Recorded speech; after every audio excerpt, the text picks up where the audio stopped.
Are $200 cast iron skillets actually better than ones that cost $25? And which brand is the best regardless of price? In this video, I answer those questions by putting 6 of the most popular cast iron skillets through a series of tests. You'll see which one has the best food release, heat retention, ease of use, design, and overall performance. From handles and pour spouts to the texture of the cooking surface, I tested everything. At the end, I reveal the clear winner and give you all the data and insights you need to determine which one is the best for you. To set the stage, these are the 6 skillets I tested. All come pre-seasoned and they're all around 12 inches in diameter from rim to rim. They range from $25 to $215. I picked these skillets because they are some of the most popular brands with thousands of reviews and awards from publications like the New York Times and America's Test Kitchen. Handle design is one of the most important things to consider when shopping for a cast iron skillet. I thoroughly tested each handle by holding it for several minutes with my bare hand, an oven mitt, and a towel. I've also been using these skillets for a long time, so I'm familiar with the feel of each. The Lodge Classic and Chef Collection handles have the same shape, but the Chef Collection handle is a ½ inch longer, slightly curved, and angled upward. These handles are fine when grabbing them with your bare hand, but they feel short and thin when you're wearing an oven mitt. The thinner part doesn't give you much to hold, and it's easy for the oven mitt to slip. The Calphalon handle is even shorter and thinner and very slippery when holding a towel. This is my least favorite of the 6 handles. At 7.6 inches, the Stargazer handle is by far the longest, and it splits at the end, which helps keep it cool. Unlike the others, you get a lot to grab onto, and the cup-shaped design keeps it nice and secure in your hand. However, the edges can dig into your hand, so it's not the most comfortable handle. The 2 handles I like the most are Field and Smithey. The Field Company handle is straight with the same thickness throughout. While it's the most comfortable handle to hold with a bare hand, it's on the thinner side, so an oven mitt or towel can get slippery. The Smithey handle is flat and slightly shorter and wider than Field. It feels good in your hand, but has enough width and size to not move around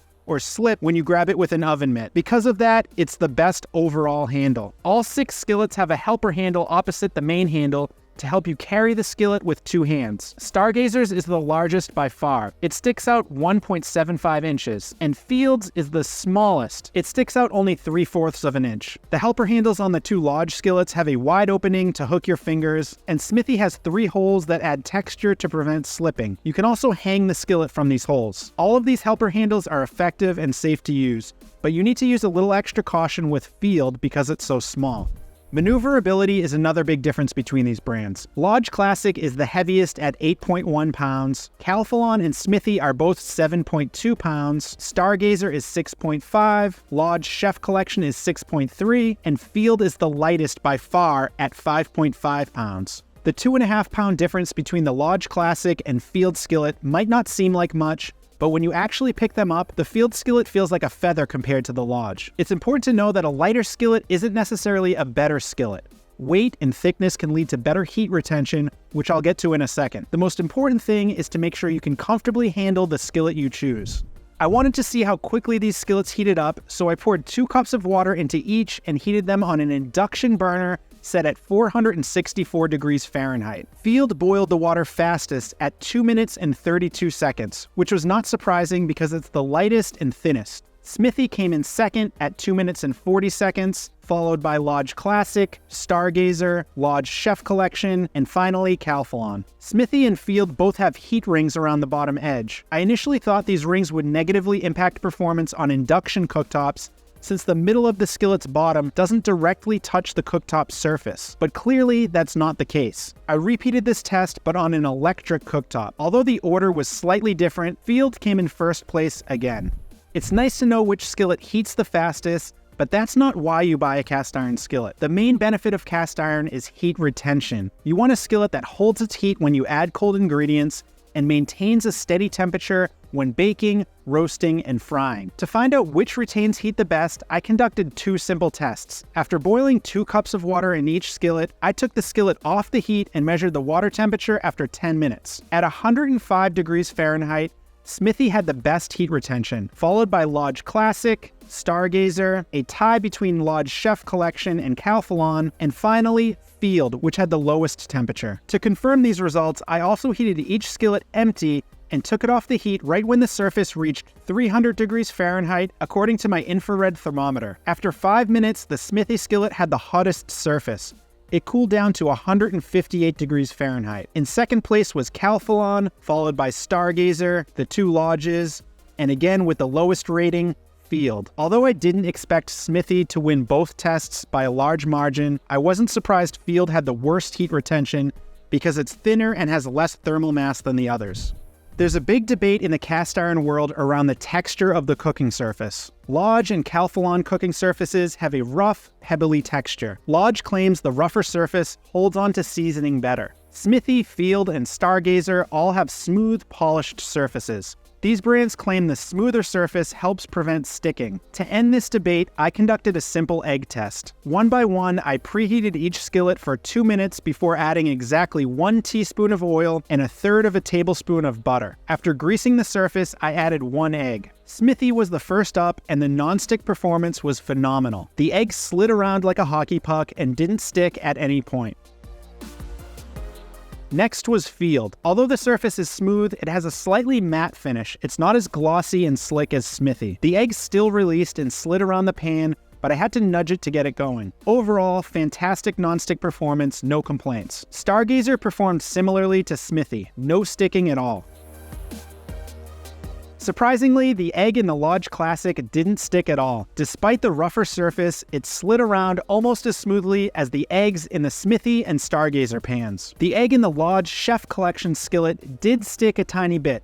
Not much, but I had to get under it with the spatula to loosen it up. Once I got it loose, it was fine. The Calphalon skillet performed the worst. The egg stuck a little bit, and even after I loosened it up, I had to push it with the spatula to get it to move. However, the egg cooked completely fine, didn't fall apart, and the end result was pretty much the same as the others.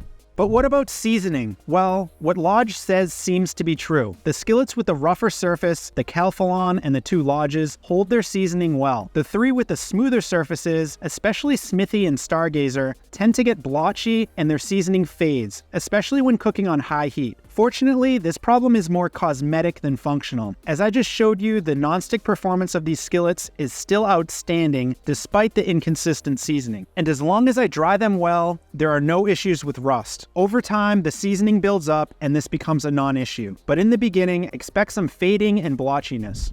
Stargazer and Field Company skillets have flared rims, so you can pour liquids at any angle. The others have pour spouts. To find out which performs better, I conducted 2 quick tests. First, I poured 2 cups of water from each skillet into a glass. I wanted to see which skillet could pour the most accurately without spilling. When I tipped the Lodge Classic, water spilled and dripped down the sides. The pour spouts are small and couldn't handle the initial flow of water. Lodge Chef Collection has slightly larger pour spouts, but that didn't make a big difference. The water still spilled around the spouts, but luckily the glass caught most of it. The Calphalon skillet failed the test with a good amount of water spilling over the edge. Smithey has much larger pour spouts than Lodge and Calphalon, but the results were similar. The initial rush of water caused some spilling, but as the skillet emptied, the water poured very precisely. Stargazer's flared rim did an excellent job controlling the pour, and it didn't spill at all. Field also has a flared rim, but it's not as flared as Stargazer, and because of that, some of the water dripped down the side and spilled on the table. In the second test, I used fat from ground beef instead of water. Since fat is thicker, I wanted to see which design resulted in the least dripping. The 2 Lodge skillets performed well with minimal dripping. Calphalon made a mess, Stargazer did a great job with minimal dripping, and Field and Smithey performed almost the same as Lodge. Stargazer and its flared rims are the clear winner in this category. These control tests highlight the nuances between these skillets, but what about their actual performance in the kitchen? I've been using Lodge, Calphalon, and Stargazer for years, and Field and Smithey for several months, and all 6 skillets perform really well. I've used them to cook eggs, bacon, chicken, steak, fish, vegetables, cornbread, and many other meals, and they all get the job done. There are differences in design, thickness, and weight, but they're all made of cast iron, so there's not a significant difference in how they sear, roast, bake, and fry. The one outlier in this group is Field. It's noticeably easier to handle and heats up significantly faster. Here's a side-by-side of Field and Smithey. I put oil in both skillets and turn the heat to the same temperature at the same time. As you can see, the oil in the Field skillet is smoking while Smithey is still heating up. When you cook with Field, you get the benefit of it preheating quickly, but you need to pay close attention because it can overheat really fast. The other 5 skillets heat slowly and steadily. You don't get as much control, but they're easier to cook with because the temperature doesn't fluctuate as much.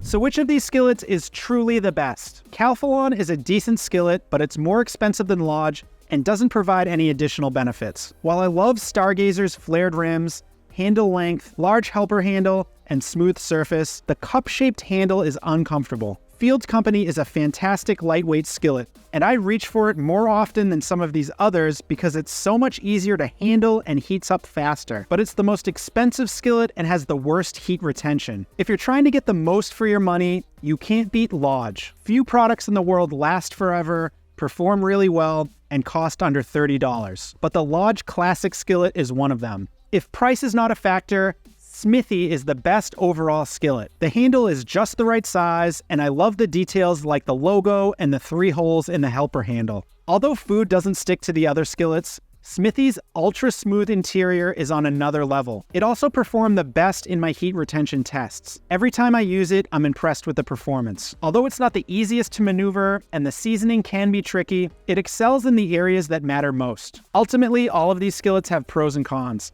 and the ones that cost 8 times more don't perform 8 times better. However, the subtle design elements make a difference over time. Since these skillets last forever, it's worth spending more to get one that you'll love long term. If you want to learn more about these skillets, I'll link to my full comparison chart that shows their key specs and the results from all of these tests in the video description. I'll also link to websites that sell these skillets. Those are affiliate links, so I'll earn a commission if you click and buy, but at no extra cost to you. If this was helpful, check out this video where I debunk the most common myths about cast iron cookware. And for more videos like this, click the logo to subscribe to the channel. Thanks for watching. We'll see you in the next video.